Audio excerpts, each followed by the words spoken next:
Hello, good morning! Nagising tayo ng maaga at pagtatapon tayo ng basura at parating na ang yellow garbage truck. Ayan, kung marinig ninyo, meron siyang sound. Dahil itong sounds na to, kapag ito ay tumutunog na, ang ibig sabihin ay paparating na ang garbage truck. Kaya naman ito, maglalakad na tayo dahil meron siyang stop over doon sa kanto. Tayo na ang pupunta para hindi na dumaan dito sa aking kinatatayuan. So pupuntahan na natin at ang dami ng tao na nandito ngayon. Dala-dala ang kanilang mga garbage. Ang garbage na itatapon natin ngayon ay yung regular garbage, hindi yung muna yung mga recyclable. Ayan. So ang dami-daming tao ngayon. Grabe.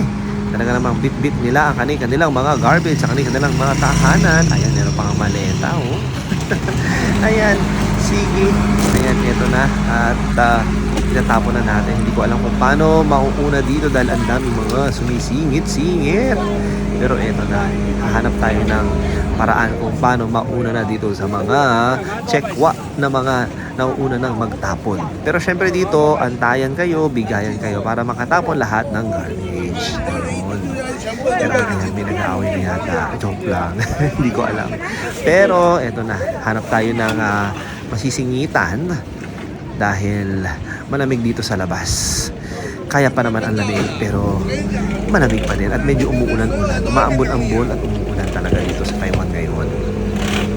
At ito na nga, syempre hanap tayo ng pagkakataon na maihagis natin ang garbage. Dito po kasi sa Taiwan ay kanya-kanya dito magtapon ng garbage. Pag dumaan na po itong yellow truck na to na tumutunog, ay itapon mo na agad ang iyong garbage. No? Handa mo na ang iyong mga garbage at abangan mo na dumaan ang garbage truck. Ayan, tapos na tayo.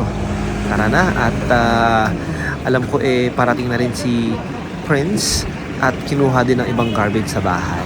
Ito na siya. Ayan na.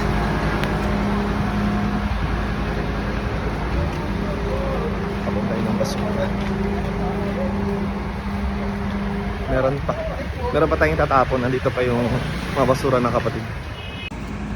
Ayan na, at kinuha na nga ni Prince ang mga basura sa bahay. Ayan, tumatakbo na siya. Grabe, kulang na lang lumipad siya para may tapon ng basura. Ayan. At ito na nga. Ayun.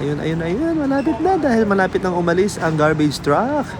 At ayan, pabalik na siya. Natapon niya na. Ayan, yumayanig na po mga kapuso. Ayan. At ito na, pabalik na kami sa bahay. Bye-bye. Thank you. Good morning.